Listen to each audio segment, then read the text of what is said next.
आप देख रहे हैं लॉर्ड बुद्धा टीवी का सीधा प्रसारण नागपुर की पवित्र दीक्षा भूमि से। और आज मेरे साथ में लॉर्ड बुद्धा पर बात रखने के लिए आनंदराज आंबेडकर जी साहब, जो रिपब्लिकन सेना के सरसेनानी हैं। आइए सीधा उनसे बात करते हैं। जय भीम साहब। जय भीम। और पवित्र दिन के अवसर पर क्या कहेंगे आप? मैं पहले यहाँ जो 67वां धम्मचक्र प्रवर्तन दिन है, यहाँ लाखों लोग तादाद में आए हैं। तो मैं यहाँ आए हुए लोगों को और जो कुछ ही वजह से आ नहीं सके, ऐसे सभी लोगों को मैं तहे दिल से उनको इस धम्मचक्र प्रवर्तन दिन की शुभकामना देता हूँ और उन सभी के बारे में मंगल कामना करता हूँ। आज बाबा साहब अम्बेडकर ने जो ये धम्मचक्र प्रवर्तन दिन जो 14 अक्टूबर 1956 में यही भूमि पे हुआ था, आज भी उसकी याद में लाखों लोग यहाँ आते हैं। वो भी अभी तो पहले तो बाबा साहब ने जो धम्म दीक्षा ली थी तब महाराष्ट्र के लोग थे, पर आज तो मैं देख रहा हूँ यहाँ कर्नाटक से लेके तमिलनाडु से लेके यूपी बिहार से लेके सभी स्टेट्स के लोग आ रहे हैं। और बाबा साहब के विचार सही मायने में सभी देश में सभी जाति धर्म में पेनिट्रेट हो रहे हैं। ये एक अच्छा शुभ दिन है, ऐसा मैं समझता हूँ। ये शुभ संकेत है, ऐसा मैं समझता हूँ कि इसके वजह से बाबा साहब अम्बेडकर की मूवमेंट आज लोगों तक पहुँच रही, बाबा साहब के विचार पहुँच रहे हैं, बाबा साहब ने दिया हुआ ये बौद्ध धम्म लोगों तक पहुँच रहा है। और ये ज़रूरी भी है, आज के समय की मांग है, ऐसा मैं समझता हूँ। क्योंकि इस समय में आज जहाँ हम आपस में तेढ़ जाति धर्म के नाम पे तेढ़ निर्माण कर रहे हैं, एक दूसरे के प्रति अविश्वास से देख रहे हैं, तभी बौद्ध धम्म बढ़ने से इस देश में जो न्याय है, बंधुता है, वो एक दूसरे के प्रति विश्वास की भावना है, वो बढ़ेगी। और उसके वजह से ये दो देशों में जो कलह हो रहा है, ये देशों में जो आपस में जो झगड़े हो रहे हैं, वो कम हो जाएंगे और सही मायने में लोगों का और देश का विकास होगा, ये हम समझ रहे हैं। सर, हमारी प्रगति आरक्षण से नहीं बल्कि धम्म से हो रही है, ऐसा एक प्रवाह आ रहा है। इस बारे में क्या कहेंगे? देखो, बाबा साहब अम्बेडकर ने हमें आरक्षण तो संविधान में दिया, और बाबा साहब ने 1956 में जब बौद्ध धम्म दिया तब हमारा आरक्षण निकाला गया। बाद में महाराष्ट्र में 1960 में वापस आरक्षण मिला, और 91 में जब वीपी सिंह आए तभी सेंटर का आरक्षण मिला। मगर इन सभी बातों की वजह से कोई हमारा कुछ बिगाड़ नहीं सका, क्योंकि आज शेड्यूल कास्ट में सबसे ज़्यादा पढ़े लिखे कौन सी व्यक्ति होगी तो अम्बेडकरी समाज है। और ये इसके लिए है कि बाबा साहब ने जो हमारी अंधश्रद्धा और जो ये पुराने ज़माने से हम लोग से झूल निकाल के ली, और हम विज्ञानवादी हो गए। हम लोग अभी स्टडी करने गए, हम लोग हमारे बच्चे पढ़ने लिखने लगे, और इसके वजह से एक प्रकार की हमारी मानसिकता बदल गई ये धम्म की वजह से। और इसीलिए हम लोग आज आगे जा रहे हैं, और एससी में सबसे आगे हम लोग हैं। सर जी, संविधान बदलने का डर बताया जा रहा है कि वाकई में बदला जा सकता है, क्या कहेंगे? नहीं, संविधान बदलने का डर नहीं, संविधान बदला जा सकता है। और इसीलिए मैं आज यहाँ आया हूँ।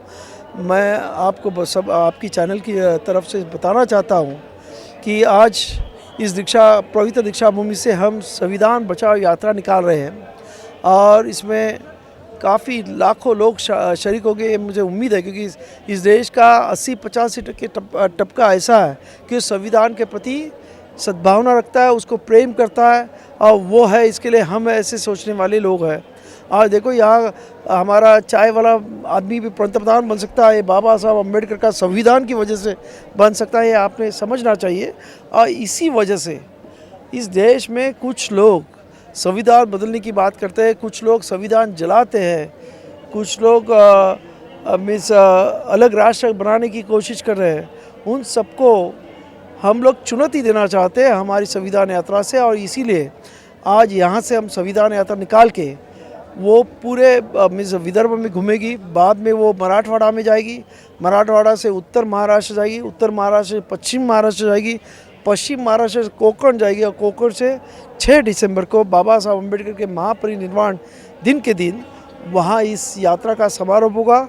और इसमें हम लाखों लोगों से बात करेंगे, लोगों को बता देंगे संविधान कितना ज़रूरी है। अगर संविधान बचता है तो आप बचेंगे, नहीं तो फिर से जाति व्यवस्था यहाँ आ जाएगी, और यहाँ से फिर आपके पुराने दिन आने की डर है। और इसी वजह से ये जो संविधान जो बाबा साहब ने दुनिया का सबसे बड़ा संविधान और सबसे अलग और सबसे जिसमें सही मायने में आदमी को आदमी से कैसे बिहेव करना चाहिए और इस देश में कानून व्यवस्था कैसे करनी चाहिए, जिस देश में हजारों जाति है, जिस देश में बहुत अनगिनत भाषा है, अनेक कल्चर है, इस देश को इस संविधान के वजह से इकट्ठा रखा है। अगर ये देश की संविधान को किसी ने हाथ लगाया तो ये देश के टुकड़े टुकड़े होने को डर है। और इसी वजह से लोगों को ये समझाने की कोशिश हम लोग ये यात्रा से करेंगे। और मुझे पूरी उम्मीद है ये खाली रिप्लेस लेने का नहीं, तो ये देश में जितने भी संविधान प्रेमी लोग हैं उन्होंने इस यात्रा में शरीक होना चाहिए। तहे दिल से उन्होंने अपने तन मन धन से इधर आना चाहिए, इस यात्रा में शामिल होकर दिखाना चाहिए राज्यकर्ताओं को कि हम संविधान के साथ में हैं। सर, ये लॉर्ड बुद्धा टीवी का जो सीधा प्रसारण है भारत के कोने कोने में हमारा लॉर्ड बुद्धा टीवी जाता है, जहाँ पे लाखों की तादाद में लोग आए, इनको तो आप संबोधित कर रहे हैं, लेकिन घर में बैठे हुए लोगों के लिए क्या कहेंगे आज? मैं घर में बैठे हुए लोगों को भी इतना ही बताना चाहता हूँ, आप आज का टाइम ऐसा है कि घर में बैठने का नहीं है। आज रास्ते पे आके लड़ाई करने का टाइम है। अगर आप घर में बैठेंगे तो आपका ये संविधान यहाँ बच नहीं सकता है। जब भी हम लोग आपको आवाज़ देंगे, आपके आवाज़ चैनल लॉर्ड बुद्धा चैनल की तरफ से, तभी आप सबको इस संविधान बचाने के रास्ते पे आना होगा, क्योंकि इस देश का संविधान खतरे में है। हम कोशिश कर रहे हैं कि आप सभी को जागरूक करने के लिए, मगर अगर आप अभी जागरूक नहीं होंगे तो कभी जागरूक नहीं हो सकते। तो ये संविधान धोखे में आने वाली आपकी नस्लें धोखे में आएगी। वो नस्लों का क्या होगा मैं आज नहीं बता सकता। तो मैं आप इस लॉर्ड बुद्धा चैनल की तरफ से मैं सभी लोगों को जो आज यहाँ घर में बैठे हैं और जो यहाँ आए लाखों की तादाद में आए, सभी को उनके प्रति धम्म चक्र प्रवर्तन दिन की मंगलमयी कामना करता हूँ और मेरे वाणी को विराम देता हूँ। नमो बुद्धाय, जय भीम। तो दर्शकों, ये थे आनंदराज अंबेडकर साहब जो बाबा साहब के पोते हैं, और यहाँ पर लॉर्ड बुद्धा टीवी के सीधा प्रसारण में दीक्षा भूमि के पवित्र भूमि से उन्होंने आपसे बातचीत की है। तो देखते रहिए लॉर्ड बुद्धा का सीधा प्रसारण नागपुर के दीक्षा भूमि से। जय भीम।